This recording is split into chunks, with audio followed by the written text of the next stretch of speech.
Cadê o meu marido? Alexandre! Alexandre! Vem dormir! Vamos aí, né? Rapidinho, só um minutinho aqui que eu tô na internet. Nossa! A primeira candidata já está no palco. Que isso? É hoje? Que lindo! Xande? Cadê você? Tô aqui, meu bem. Daqui um minutinho eu tô aí, rapidinho. O que você tá fazendo? A primeira candidata já está no palco. Nossa, muito lindo. Olha, Rio de Janeiro, Fernanda Gomes. Nossa, lindo. Que coisa legal.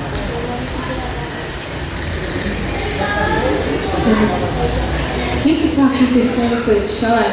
O que você está fazendo? Eu estou morrendo de sono. Ai, meu Deus do céu. O que está fazendo? É um negocinho aqui, né? Ele trabalha, tem que pegar amanhã, cara. Por que você está fazendo? Dá licença. É um negocinho aqui, rapidinho aqui no trabalho, rapidinho. Não trabalho, não tem problema não. Não tem nada não. É só um negocinho aqui que tem que entregar amanhã. Tá, pode ir, daqui a pouco eu tô indo. Presta atenção de ficar aí sozinho nesse computador até tarde. Eu vim logo, eu tô te esperando. Já tô indo já, rapidinho.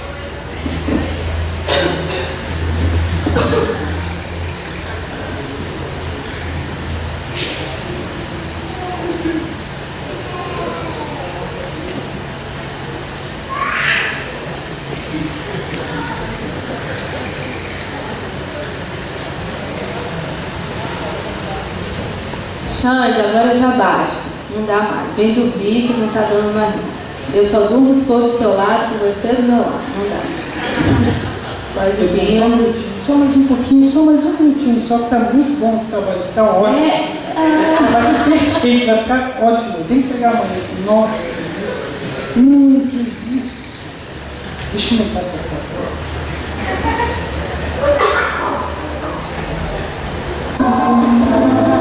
A Fernanda adora filmes de suspense. Sua comida preferida é a pizza.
atenção. Mas o pobre nada tinha senão uma ovelhinha. Ele a criou e a mesma cresceu com ele e seus filhos. Comia de sua comida e bebia de sua bebida. E era como uma filha para ele. E um comerciante procurou o rico pedindo carne, mas o rico não buscou de seus próprios rebanhos para servi-lo. Ao invés, pegou a ovelhinha do pobre e abateu-a para prepará-la para o negociante. Qual o seu veredito sobre esse homem? Deve recuperar a ovelha imediatamente. A ovelha está morta, não pode ser recuperada. Então o homem deve morrer, pois não sente piedade. O senhor é tal homem. Caramba, até onde que eu cheguei? Meu Deus, me perdoa, por favor. Não quero mais isso aqui para mim. Eu também sou de geração de esperança. Vem, meu amor, vamos orar para dormir, vem.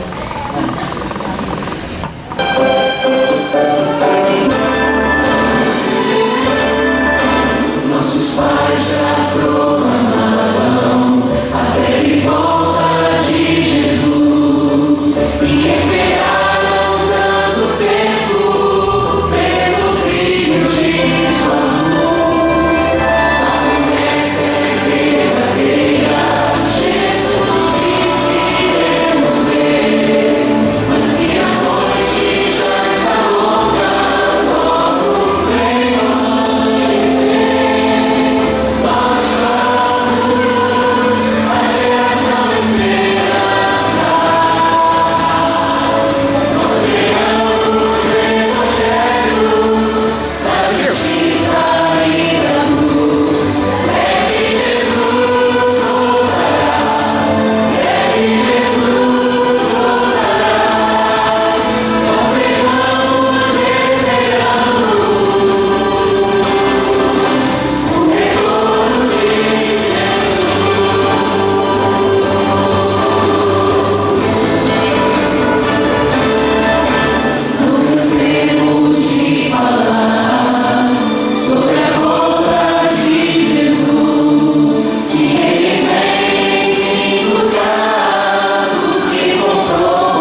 orar?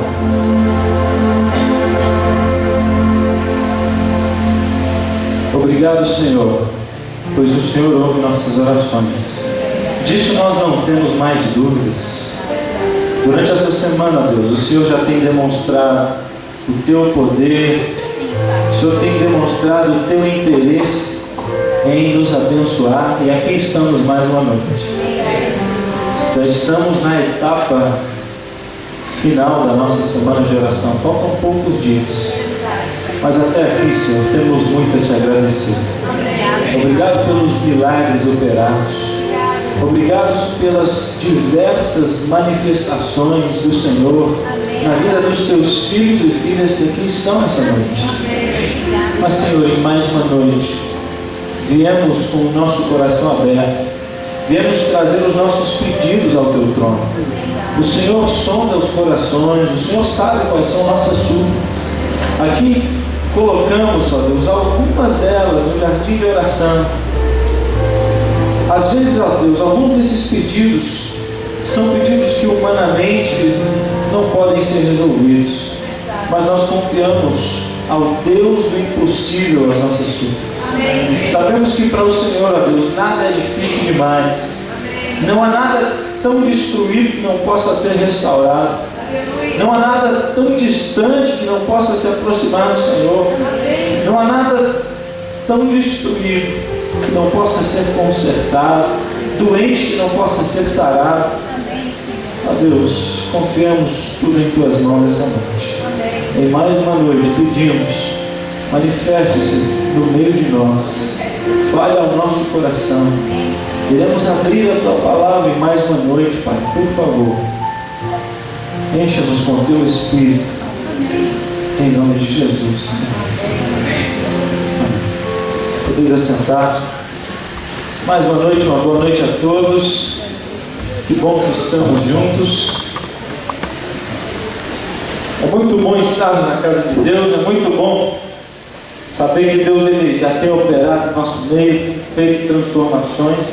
E eu quero te dizer, querido, que no domingo nós teremos uma linda festa batismal. Pessoas aceitaram o apelo do Senhor, estão decididas a selarem a vida através do batismo. Bom, orem para que mais decisões possam ser tomadas até o final da nossa semana de oração. Eu sei que muitas pessoas aqui essa noite estão no vale da decisão. Pessoas que estão pensando, avaliando, fazendo os seus cálculos sobre que decisão tomar. Mas que bom, você veio ao lugar certo, porque em mais uma noite o Senhor vai te dizer que esta é a melhor decisão a ser tomada. Esse é o caminho a ser seguido. Portanto, se prepare, nos procure, dê o seu nome. Podemos ali fazer uma visita para que você participe também da festa batismal que estará ocorrendo aqui no próximo domingo. Eu quero cumprimentar essa noite algumas pessoas. O Jorge e a Valquíria já vieram, né? Outras vezes, mas eu queria mais uma vez que desse um tchau. Cadê o Jorge? A Valquíria está ali. Mais uma vez, bem-vindos, viu? O meu amigo Everton, cadê o Everton? Hoje eu fui na casa do Everton, prazer, viu, Everton? Mais uma vez você está aqui conosco. A Gisele e a Dala também, cadê? Cadê? Ah, está aqui pertinho. Sejam bem-vindos, viu? Que Deus abençoe vocês. Eu quero, como toda noite, né? Eu não posso deixar de toda noite, você pode estar até enjoado, mas eu tenho que te agradecer quantas bênçãos temos recebido aqui durante essa semana. Eu sei que muitos já vieram me procurar para falar das bênçãos que têm alcançado durante essa semana de oração, mas eu tenho que falar das bênçãos que eu também alcancei e estou alcançando durante essa semana. Eu tenho muito a agradecer mais uma vez pelo carinho de toda a igreja, a forma como temos recebido. Como? Ah, sim, qual o nome da Silvia? Sheila, seja bem-vinda, viu, Sheila? Passou ali pela nossa listagem, ninguém pegou o seu nome, mas que bom. Sinta-se à vontade no nosso meio, essa é a família sua também, tá bom? E tantos outros talvez estejam aqui que eu não mencionei o nome em nome desta igreja. Eu quero dizer, seja muito bem-vindo à casa do Senhor. Mas como eu dizendo, eu tenho sido muito bem tratado aqui. Ontem eu recebi o Paulo mandou pão, viu, Paulo? Que maravilha, viu? Obrigado, recebi. A irmã ela também mandou um bolo. Cadê a irmã ela? Aí. Que delícia, viu? Olha só, eu tô me acostumando, viu, querido? Minha esposa não quer mais ir embora, não. A gente tá sendo tratado igual veio lá na casa da irmã Edna. Que carinho que ela tem nos recebido, tratado, feito as coisas. A gente fica até meio assim, né? E muito obrigado, viu? Como? Pedir a capa, né? Não. Eu vou vir a visita. Eu não posso deixar o distrito lá, mas dá vontade de ficar mais de uma semana, viu, querido? Eu estou sendo sincero para você. Eu tenho que também agradecer ao pastor Ismael, que também tem. Sabe, pastor, eu olho para os pastores, eu estou apenas começando o ministério e é bom conversar com o pastor Ismael, ver a forma nas visitas. Eu tenho acompanhado desde ontem, hoje, algumas visitas, a sua experiência, né? E eu espero, viu, pastor, no meu ministério, foi bom de conhecer, estar te conhecendo. Tenho aprendido muito e sei que se tivesse mais aqui, aprenderia muito mais com o senhor. Que Deus te abençoe. E o meu amigo Rodrigo também, né? Todo dia lá, ele tirou férias, viu? Tirou férias nessa semana, e aí passa lá na casa da irmã, eu entro lá no carro, e aí entro no Fusquinha e viajo, né? Pelo Rio de Janeiro, temos feito várias visitas. É muito bom. Eu quero dizer que essa igreja está de parabéns e eu vou levar muitas lembranças positivas dessa igreja. Que Deus abençoe cada um de vocês e tantos outros, né? Que tem contribuído para que essa semana seja uma bênção. Eu quero convidar você a abrir a Bíblia no livro de 1 João, capítulo 3. 1 João, capítulo 3. Está no finalzinho do Novo Testamento. Livro de Primeira carta de João, capítulo 3. Nós vamos ler alguns textos. Eu queria que, em primeiro lugar, lêssemos o texto de 1 João, capítulo 3, versículo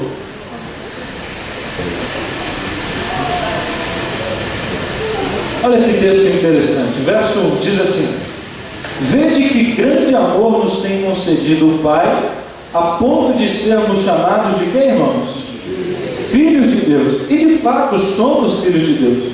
Por essa razão o mundo não nos conhece, porquanto não conheceu a Ele mesmo. Em primeiro lugar, nós vamos ler um outro texto já, mas eu quero chamar a sua atenção para um detalhe desse texto. A Bíblia diz que aqueles que o aceitaram, aqueles que receberam o som do Espírito Santo, aqueles que fizeram a maior e mais importante escolha de entregarem a vida a Jesus, estes sim são chamados de filhos e filhas de Deus. É interessante, querido, porque a Bíblia não diz que todos os seres humanos são filhos de Deus. Tanto que o próprio texto faz uma comparação, pois o mundo não os conhece. Ou seja, há a diferença daqueles que aceitaram e são chamados filhos de Deus, e a diferença daqueles que vivem como o mundo vive. Aqueles que vivem no mundo, cara, não tem temor nenhum do Senhor. Portanto, esses que fizeram a escolha e buscam viver conforme os princípios de Deus, você e eu somos chamados de filhos e filhas de Deus. Portanto, um filho e uma filha, ele leva o nome do pai. Não é assim, você não tem o sobrenome do seu pai, você agora pertence a uma família.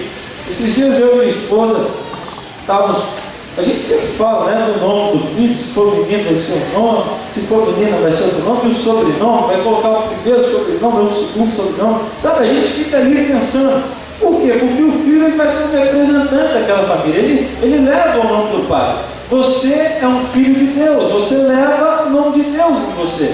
Quando você se diz cristão, automaticamente exige uma postura que representa o seu pai que está no céu.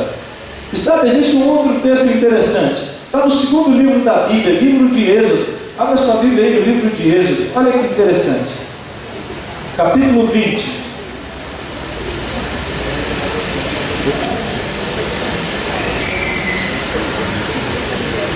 Êxodo capítulo 20.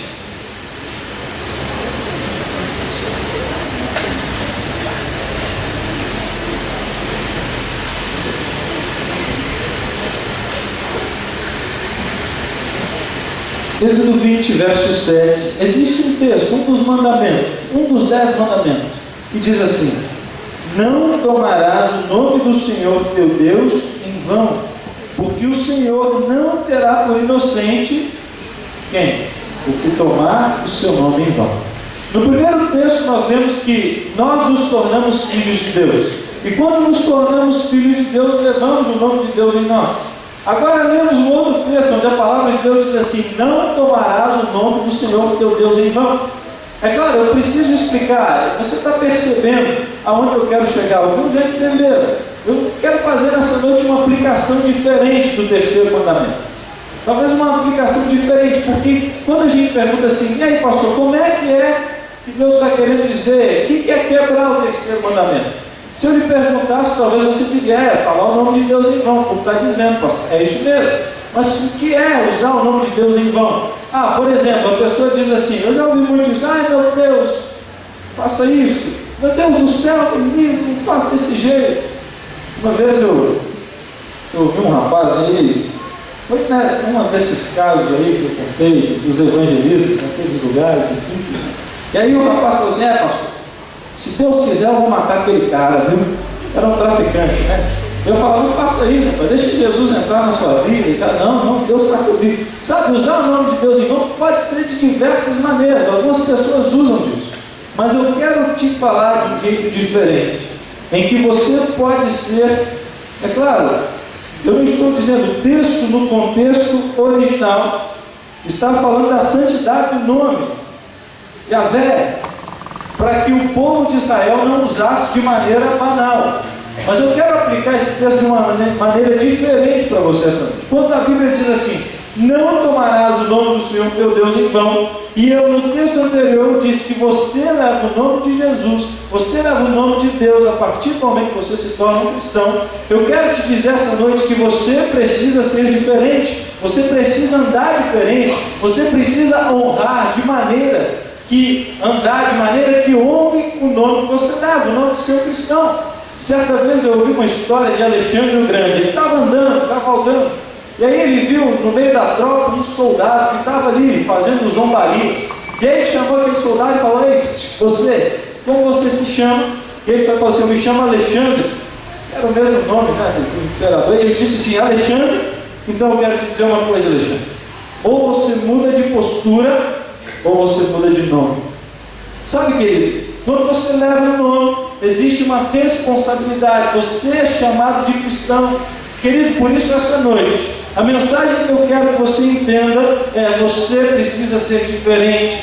Você precisa honrar o nome que você tem. Você precisa honrar a paternidade que Deus te concede. Como fazer isso, pastor? Através da sua vida. Livro de Mateus, capítulo 7. Abra sua Bíblia, livro de Mateus, capítulo 7. O livro de Mateus, capítulo 7, é esse livro que iremos falar de forma mais abrangente. Mas como eu já introduzi a mensagem, fique com a Bíblia aberta, o livro de Mateus, capítulo 7. Sabe, honrar o nome de Jesus não é fácil. Eu me lembro que eu era um adolescente, e aí eu fui fazer uma viagem com uma tia. E aí eu estava numa cidade praiana, e na praia tinha aqueles quiosques, já viu aqueles quiosques de música? E as músicas tocavam ali, vários ritmos, e axé, e mais não sei o que, né? E aí, era aquela brincadeira de praia, o rapaz era um recreador, e ele falava para o pessoal que estava ali, né, nas mesas, para se levantarem, para dançarem também. E eu estava ali com a minha família, né, querido? Eu tenho vergonha de dizer isso, mas eu preciso falar isso, então vai servir para você. E aí, querido, ele aí estava lá chamando as pessoas, aí um primo meu falou assim: vamos lá, cara. Aí eu falei: você está doido? Vamos lá o quê? Eu sou cristão, como que eu vou lá? Ele: o que tem? É uma brincadeira e tal, está todo mundo ali dançando, não tem nada demais. Vamos lá. Eu: não vou não. Eu vou, vamos lá. Ele pegou pela mão, irmãos, eu vou, não vou, tá bom, fiquei em pé ali, né? Eu fiquei em pé, com a mão ali no bolso e tal. E aí a música começou, ele: vamos mais para lá, rapaz, o que tem? Vamos ficar um pouquinho mais para lá, perto de todo mundo. Eu: não vou, rapaz, você tá maluco, como é que eu vou para lá? Ele: não, o que tem? Não tem nada demais, é uma brincadeira, vamos lá, me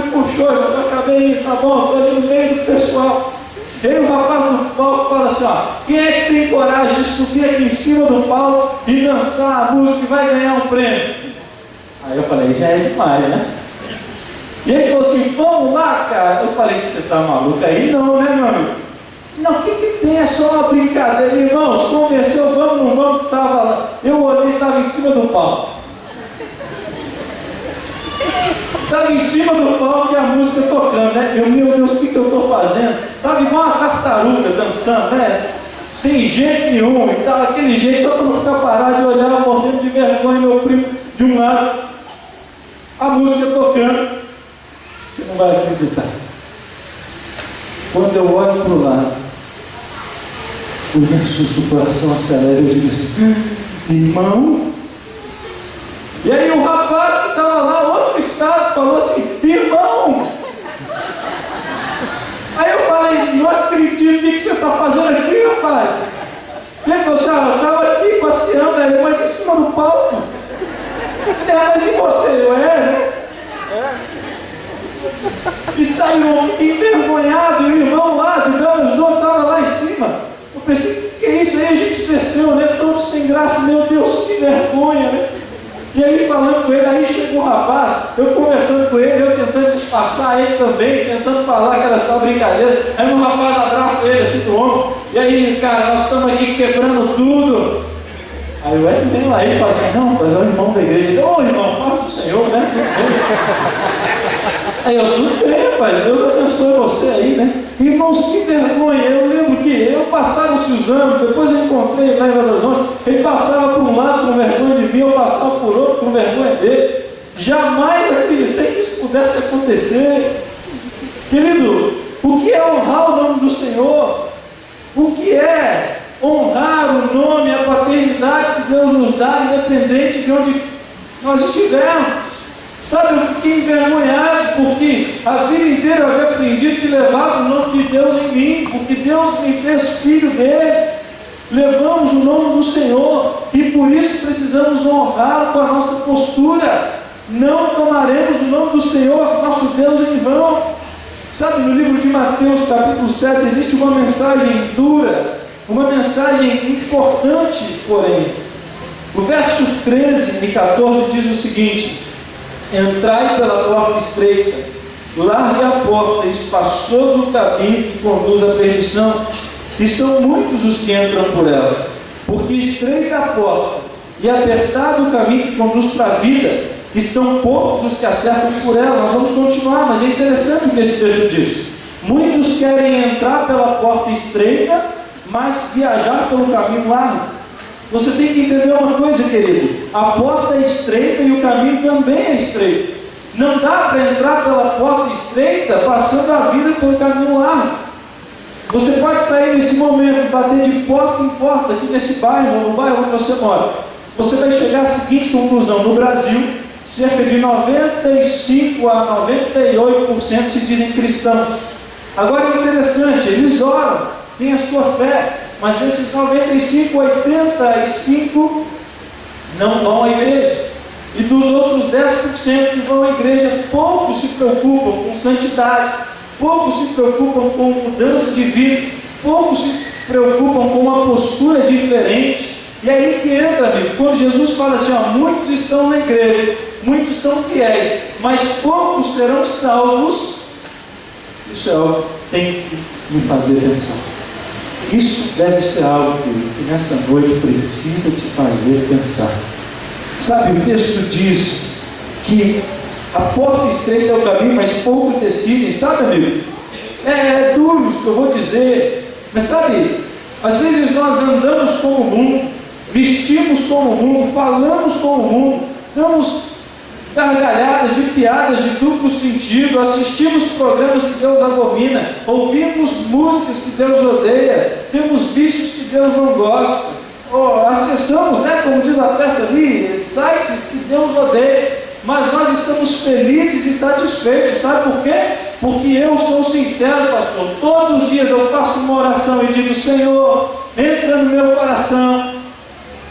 E aí eu estou satisfeito, porque eu sei, Deus sabe que eu sou sincero. Mas sabe, amigo, isso não é o suficiente. Alguns também se encontram satisfeitos mesmo parecendo tanto com o mundo. Sabe por quê?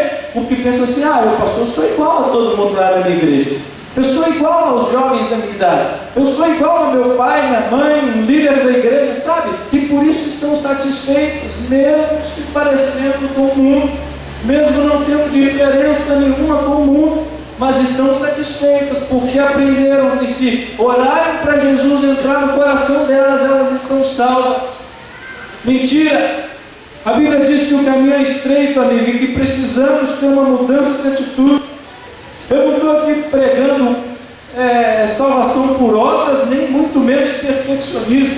Eu estou dizendo que a salvação é pela fé, pela graça, pela fé em Jesus, no sacrifício de Cristo. Mas eu quero te dizer, querido, nessa noite, que a fé genuína, ela é precedida e procedida de arrependimento. E sabe o que é arrependimento? Mudança de atitude.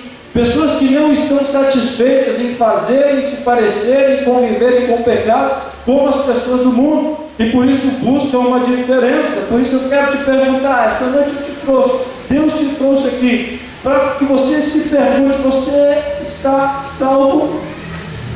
Você se considera salvo? Você está satisfeito por apenas orar para que Jesus entre no seu coração? Ou busca uma mudança de atitude? Existem dois grupos, e eu quero que você faça essa distinção. Eu oro para que o Espírito Santo mexa com você. Alguns vão sair daqui meio assim pensativos. Esse é o objetivo dessa noite. Talvez eu estava durante toda a semana, querido, esperando por esse momento. Durante toda a semana eu tenho orado para que você entenda a mensagem dessa noite. Durante toda a semana eu tenho orado para você vir, para que, como uma escada, você se alimente da palavra, para que possamos estar próximos, para você poder ouvir a mensagem dessa noite. E sabe, existem dois grupos. Um dos grupos que, como nós falamos essa semana, eles oram como João, vimos ontem, como João oram e são sinceros, mas lá na frente caem. Depois se levantam, são sinceros, mas lá na frente caem. E vão caindo e levantando, mas com menos frequência, até que chega um momento que não caem mais como antes. Agora existe um outro grupo que faz as mesmas coisas que o mundo faz, fala com o mundo, chega com o mundo, ouve as coisas do mundo e está satisfeito. Sabe por quê? Porque, olha, Jesus entra no meu coração. O texto continua dizendo algo forte, é o verso 15, que diz assim: acautelai-vos dos falsos profetas, que vos apresentam disfarçados em ovelhas, mas por dentro são lobos roubadores. A Bíblia diz de falsos profetas e profetas verdadeiros. Pessoas falsas não falam a verdade. Pessoas verdadeiras falam a verdade, por mais que essa verdade seja dura. Por exemplo, imagine aí no sábado. Sábado passado teve uma feijoada vegetariana espetacular, e um almoço muito gostoso. Agora imagine, vamos lá, imagine aí, é meio nojento isso que eu vou falar, mas pensa, imagine que você está conversando e comeu aquela feijoada, aí já aconteceu com você, ficou aquela casca de feijão lá no dente, e aí você está conversando com a pessoa, achando que está o máximo e tal, e dá aquele sorriso. Eu não sei se acontece com você, já conversei com algumas pessoas assim, e eu, por estar sem graça, não ter muita amizade, eu deixava para lá, sem graça, falou, limpa ali, eu não sei. Mas o amigo de verdade é aquele que fala assim: rapaz, que negócio feio é esse? Limpa esse negócio aí, menino. Sabe, isso é um amigo que não quer. Se você viver assim, por favor, fale. É uma coisa de amizade. Querido, nessa noite, eu quero te falar uma coisa de amigo. Eu quero falar a você com carinho. É uma mensagem forte, mas é com carinho que eu quero falar ao seu coração. Eu poderia estar aqui contando histórias, piadas, encenações, mas Deus não se agrada disso não. Eu vim aqui para falar, querido, que seu dente está sujo. De outra maneira. Eu vim falar, querido, que às vezes você pensa que está tudo bem, mas não está. Você está feliz com as coisas que tem feito e falado, mas está na hora de refletir para saber se realmente está satisfeito, se Deus está satisfeito com essa postura.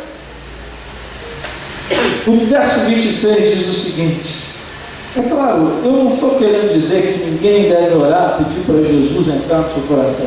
Sabe, eu também não quero deixar você em dúvida. Presta atenção Eu não quero deixar você em dúvida da sua salvação. Se necessário for, que fique. O que eu quero essa noite é que você tenha certeza da salvação, mas pelos motivos corretos. Eu não quero que ninguém aqui tenha certeza da salvação simplesmente porque canta e ora. Eu quero que você tenha certeza da salvação, sabe por quê? Porque você é decidido a não se parecer com o mundo. Porque você é decidido a andar como Jesus ordena. Porque você é decidido a honrar o nome do Senhor para a sua vida. E o verso 16 em diante diz o seguinte: pelos seus frutos o conhecereis. Olhem se porventura a uva dos espinheiros ou o figo dos abrolhos. Assim toda árvore boa produz bons frutos, porém a árvore má produz o quê? Frutos maus. Não pode a árvore boa produzir frutos maus, nem a árvore má produzir o quê? Toda árvore que não produz bons frutos é cortada e lançada no fogo. Assim, pois, pelos seus frutos, o quê? Imagine que você está lá ouvindo o sermão de Jesus. Que privilégio, já pensou? Ouvir o sermão de Jesus bem ali pertinho.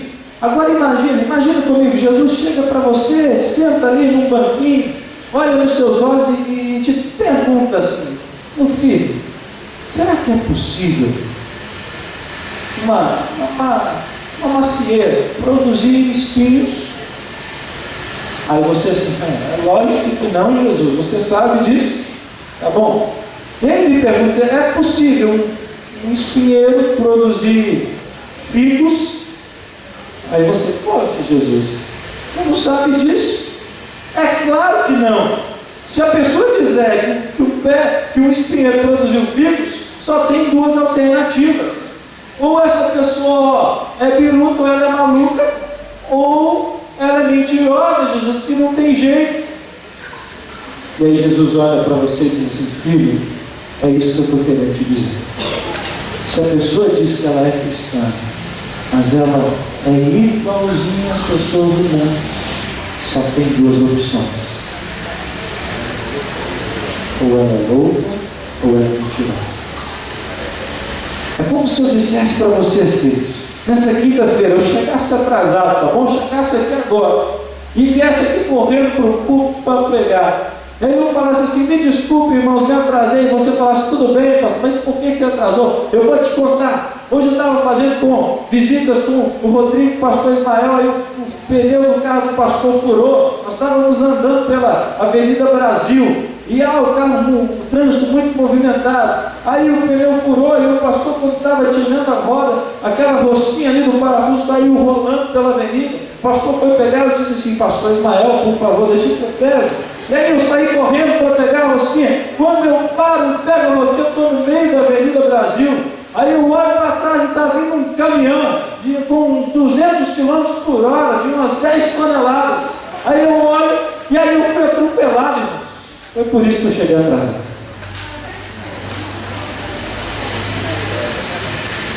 No seu coração, você talvez não fale para mim, né?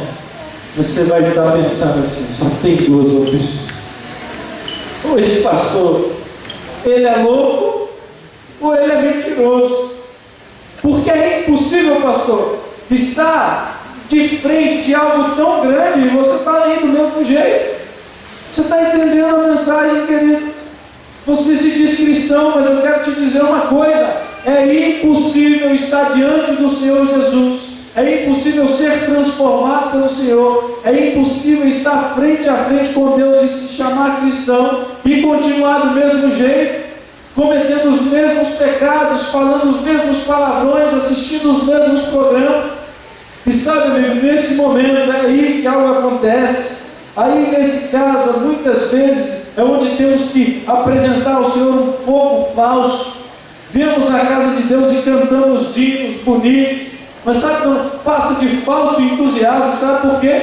Porque uma hora antes de virmos à igreja, estávamos assistindo programas que Deus abomina, e aqui viemos e pedimos o Espírito Santo. É claro que o Espírito Santo nunca vai descer sobre nós. Ao sairmos da igreja, chegamos em casa e acessamos sites que Deus abomina, ouvimos músicas que Deus odeia. O Espírito Santo não tem como ser derramado na nossa vida, querido. O caminho é estreito. O verso 22 e 23 diz o seguinte: Muitos naquele dia vão me dizer: Senhor, Senhor, porventura não temos profetizado em Teu nome? E em Teu nome não expulsamos demônios? Em Teu nome não fizemos muitos milagres? Então lhes direi explicitamente: nunca vos conheci. Apartai-vos de mim, os que praticais a iniquidade. É interessante que o texto ele diz assim: Senhor, Senhor. É pessoas que oram. Quem é que fala Senhor, Senhor? São pessoas que oram, pessoas sinceras, que dizem: Senhor, Senhor, entra no meu coração, entra na minha vida. Sabe, mas Jesus está falando só isso, querido, não basta. E o termo que Jesus usa para dizer isso, ele diz assim: apartai-vos de mim, vós que praticais iniquidade. O termo iniquidade no grego é anomia, ou seja, uma partícula A que significa sem, nomia que significa lei, ou seja, traduzindo: apartai-vos de mim, vós que oram Senhor, Senhor, mas virem como se não tivessem lei para seguir, virem como se não tivessem lei para obedecer. Eu não os conheço. Conhecer Jesus é importante, mas mais importante é que Jesus te conheça. É como se eu chegasse, por exemplo, lá na Casa Branca e falasse assim: olha, deixa eu entrar aí, vou falar com o Obama. E aí, quem é você? Não, eu conheço o Obama, meu chegado, né? Aí você não vai deixar. Agora, se o presidente me conhecer, Jesus te conhece, ele sabe quem é você. Você tem honrado o nome dele com a sua vida. O verso termina, o verso 24 em diante, que diz assim: todo aquele, pois, que ouve as minhas palavras e as pratica, será comparado ao homem prudente que edificou a casa sobre a rocha. E caiu a chuva, transbordaram-se os rios, sopraram os ventos e deram com ímpeto contra aquela casa, que não caiu, porque fora edificada sobre a rocha. E todo o que ouve estas minhas palavras e não as pratica, será comparado a um homem insensato, que edificou a sua casa sobre a areia. E caiu a chuva, transbordaram os rios, sopraram os ventos e deram com ímpeto contra aquela casa, e ela desabou, sendo grande a sua ruína. Geralmente, quando lemos esse texto, ou quando ouvimos pregações sobre esse texto, ouvimos a seguinte pregação: queridos, a casa sobre a rocha é aquele cristão que, firmado em Cristo, não importa quantas provações ele passa, ele está sempre firme. Você já ouviu isso? A casa sobre a areia é aquele cristão que vem a provação e ele fica logo esmurecido. É uma boa aplicação, mas não é isso que o texto quer dizer. O texto está se referindo tanto no que diz a casa na rocha e a casa na areia, quanto no que diz aos espinhos e à árvore que produz frutos, quanto no que diz ao caminho estreito e ao caminho largo. Está se referindo às duas classes de pessoas. E assustem, as duas classes são classes de cristãos. Mas o detalhe é, tanto a casa na areia quanto a casa na rocha, quanto aos espinhos e as árvores que produzem frutos, quanto ao caminho largo e ao caminho estreito, se referem a cristãos que estarão perdidos e a cristãos que estarão salvos. É forte o que Jesus queria dizer. Ele estava querendo fazer discípulos radicais, discípulos não acostumados a ver com o mundo, e ele estava logo avisando: olha, muitos são até sinceros, mas vão se perder porque não mudam de atitude, porque estão satisfeitos a viver igualzinhos ao mundo. E por isso, querido, está na hora de mudar, por isso está na hora de ser diferente, por isso está na hora de você tomar uma atitude e dizer: eu quero ser diferente, eu quero ter mudança de atitude. Eu não sei quais são os hábitos que você precisa mudar, eu não sei quais são as suas práticas que te fazem parecer e ser igualzinhos ao mundo, mas eu quero dizer que ainda dá tempo de mudar. Não esteja satisfeito em parecer com os outros jovens, mesmo que sejam da igreja. Não esteja satisfeito em aparecer com os outros, em parecer com os outros adolescentes, com as outras mães, com os outros pais. Tome uma postura diferente, seja diferente, mesmo que os outros te chamem de legalista. É claro, o legalismo é um erro também, um outro extremo. que Jesus queria dizer: você precisa ser diferente de mim. Não falar as palavras, né? Não ouvir as músicas que Deus já ouviu. No trânsito, quando você dirige, você é igual aos outros motoristas. Quando você pega aquele ônibus, você age como todo mundo. Quando você acessa a internet é diferente. Você na educação dos seus filhos, você é um pai diferente. Você, filho, honra o teu pai e a tua mãe diferente dos teus outros amigos.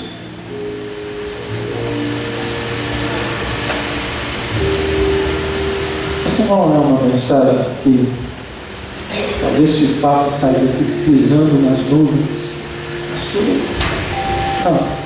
Não é esse o objetivo dessa noite. Essa noite eu quero que você saia daqui refletindo. Estou salvo pelos motivos certos. Estou insatisfeito com o pecado. Eu me lembro de uma história de um garotinho, eu não me lembro o rei, mas há séculos atrás, no reino da Europa, a família real daquela nação foi atacada e assassinada. Mas os inimigos, eles decidiram fazer a seguinte coisa. Eles deixaram o garotinho de mais ou menos uns 7 anos. Era o único herdeiro, o único que sobrou da família, o único que eles não mataram. E eles não mataram pelo seguinte aspecto. Eles pensaram o seguinte: bom, se nós matarmos todos aqui, é possível que eles virem mártires, que eles sejam conhecidos, porque eles fizeram grandes feitos. Mas com ele nós vamos fazer diferente. Nós queremos que a geração desta família seja conhecida no futuro como uma família terrível. E claro, depende da atitude. Então, eles pegaram aquele garoto e levaram para uma senhora. A senhora era conhecida por feitos de bruxarias, por coisas terríveis que praticava, por torturas. Mas levou aquela senhora, aquele garotinho, e falou para ela o seguinte: olha, esse garotinho, ele até então foi criado para ser filho de rei, mas eu quero que você o trate de maneira diferente. Faça com que ele coma lixo, ensine ele a comer lixo, faça com que ele fale palavrões, faça com que ele desrespeite as pessoas, faça com que ele seja um demônio em pessoa. Sabe, você tem essa missão, educá-lo para ele ser alguém terrível. E é interessante, querido, que aquela senhora começou, ela tentava fazer aquilo. E era interessante que quando ela tentava ensinar ele a falar uma palavra terrível, quando ela ensinava ele a comer restos de comida, aquele garotinho cerrava os punhos, fechava a boca e apenas abria para dizer para ela o seguinte: eu não posso fazer isso, eu sou de linhagem real, eu nasci para ser filho de rei. Querido, eu quero te dizer uma coisa essa noite: você nasceu para ser filho de rei. Você é de linhagem real. Deus está querendo te dizer essa noite que você não deve viver aí comendo lixo pela rua, mendigando coisas. Ele não quer que a sua postura seja de alguém que não tem um Deus, um Pai, com seus erros, problemas, temperamentos, práticas, vícios. Ele está dizendo: você é de linhagem real e você precisa dizer não ao pecado. Você precisa ser diferente a partir de hoje. Dias atrás, eu conheci um rapaz no meu distrito,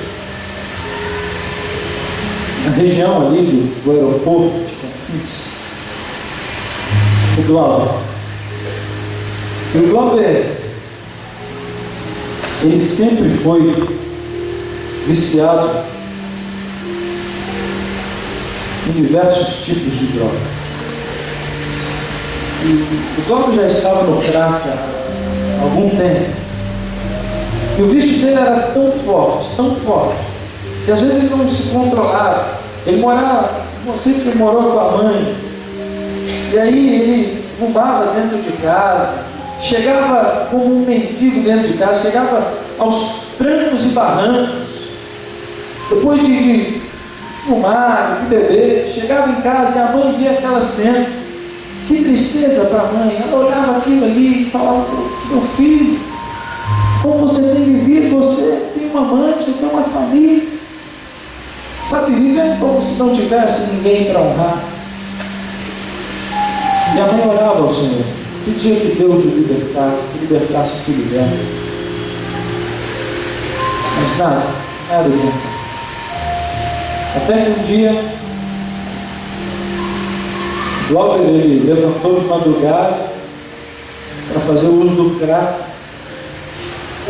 Enquanto ele estava ali, escondido de casa, a mãe levantou, sentiu aquele cheiro, abriu a porta de casa, saiu correndo, gritando, já não aguentando mais, já estava no limite, não estava aguentando mais ver aquela situação. Começou a gritar, a chorar, a orar ao Senhor. E eu não sei o que aconteceu. É claro, Deus operou, mas eu não sei te dizer de que maneira. Porque Deus é assim. Ele opera na sua vida, eu não sei dizer de que maneira. Talvez através de um sermão, talvez através de um amigo, de um convite, de um parente, de um folheto na rua, de alguém que nem é cristão, não sei. Deus tem mil e uma maneiras de operar na sua vida. Talvez através de um problema. Mas naquela noite, naquela madrugada, o Glauber também se cansou daquela vida. Ele também se cansou de viver como um mendigo. Ele cansou de viver de uma maneira que não honrasse o Deus que havia o chamado de filho. E ali ainda no crack, ele colocou as coisas de lado. É impressionante que ele fez uma oração, ele falou: Senhor, eu estou cansado de viver desse jeito. Eu estou cansado de viver igual a todo mundo que eu conheço. Eu estou cansado de viver na ruína. Eu estou cansado de viver no chão. Eu estou cansado de ser um derrotado. Senhor, me levante. Ele fez essa oração, querido. Senhor, erga a minha vida. É interessante, amigo, que quando você faz essa oração, Deus atua. Quando você ora, se nesse momento no seu coração você estiver fazendo essa oração, Ele vai erguer a sua vida. E o Glauber se ergueu naquela madrugada. Ninguém sabia, porque não acontece algo mágico. A pessoa não fica rodeada de uma luz que todo mundo vê, não. Acontece no coração, como Deus está querendo fazer essa noite na sua vida. E aí ele se levantou com o coração transformado. E aí ele entrou na igreja de Confins, igreja adventista de Confins, entrou lá no Confins. Os irmãos de lá também o receberam muito bem. Foi fazendo amizade com o pessoal da igreja, foi se enturmando. Lembra? Caía, levantava, mas era sincero, estava satisfeito com o pecado, até que ele não caiu mais.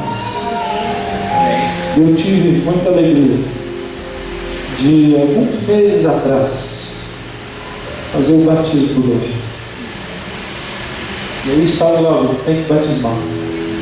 E aí está o Glauber nascendo para uma nova vida. Querido, é impressionante o que Deus pode fazer na sua vida. É impressionante se nessa noite você decidir ser diferente. Ele pode erguer sua vida. Ele pode erguer quem está caído. Ele pode restaurar o que precisa ser restaurado. Mas por favor, não se contente em ser igual ao mundo. Não se acostume com o pecado. Não ache que viver pecando está bom, você ora. Continue a orar. Continue a pedir que Jesus entre no seu coração, mas mais do que isso, produza frutos de arrependimento, frutos de pregação do Evangelho. Seja diferente, seja acima da média. E Deus quer te erguer, você é a linhagem real. Honre o nome do Senhor. Que Deus abençoe você. Que Deus possa te erguer essa noite. Eu quero chamar a Rebeca para cantar uma música. Enquanto ela canta, por que você não faz um concerto com o Senhor? Por que você não aproveita e fala assim: Senhor, me dê a certeza da salvação a partir de hoje? mas pelos motivos certos. Ajuda-me a ser diferente. Chega de viver anos e anos na igreja e continuar sendo aquela primeira pessoa que se batizou anos atrás. Não, está na hora de ser diferente, está na hora de crescer, de desenvolver. Faça esse concerto com Deus. Mas eu também quero mais uma noite. Eu não vou pedir novamente para você vir para frente, não, mas eu quero falar ao seu coração. Você que está no vale da decisão, ainda não tomou a decisão para o seu batismo. Exemplo do Glauco e muitos outros. Deus ele quer a sua vida. Mas essa é uma decisão imprescindível. Você precisa passar pelas águas. A Bíblia diz: aquele que crê e for batizado será salvo. Aquela pessoa que acredita que é cristã, mas não se batiza, como eu disse, é como um noivo que diz para a noiva: eu te amo, mas eu não quero me casar. Será que ama mesmo? Sabe, querido, está na hora de tomar sua decisão. Não espera mais não. Deus abençoe você. Nos procure. Se você deseja, no domingo nós teremos um livro batismo. Me procure. Procure o Rodrigo, procure o pastor. Deixa Deus operar na sua vida. Deus abençoe você.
Senhor, Deus, nós queremos honrar Teu nome, Senhor.